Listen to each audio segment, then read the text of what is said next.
was passed by Congress.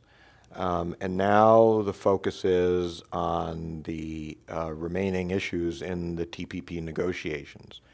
So as we speak, negotiators are on their way to the next meeting in Hawaii.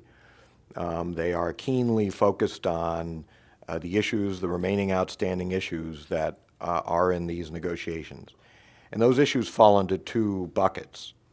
One bucket is market access, where in the tariffs for goods, it's a matter of how much and at what speed are tariffs going to be lowered or eliminated.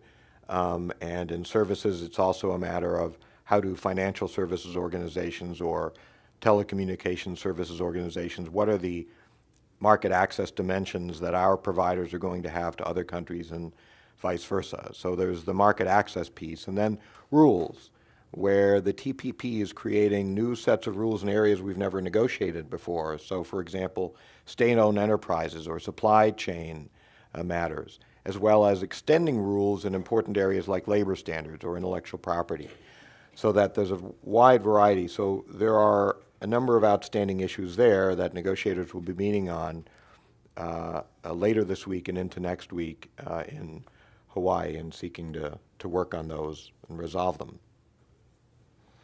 So for not only for Californians, but for all Americans, why this agreement?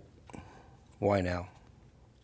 So the TPP is a large agreement with a very, very important part of the world. For California alone, the TPP reflects, exports to the TPP countries reflect $70 billion every single year. $50 billion in manufactured exports, $20 billion in services exports, an enormous number.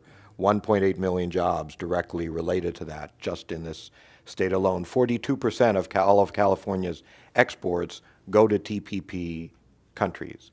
When you look at Asia as a whole, there are 500 million middle-class consumers in Asia today. In 2030, that number will be 3.2 billion. So it's an enormous market where it's very important for the United States to be involved as a whole, and obviously for this state.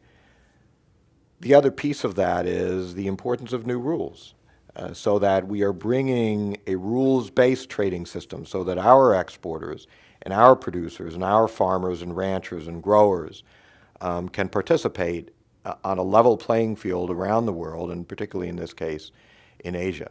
You know, 95% of our customers live outside of our borders, and businesses, including and very importantly small and medium-sized businesses, understand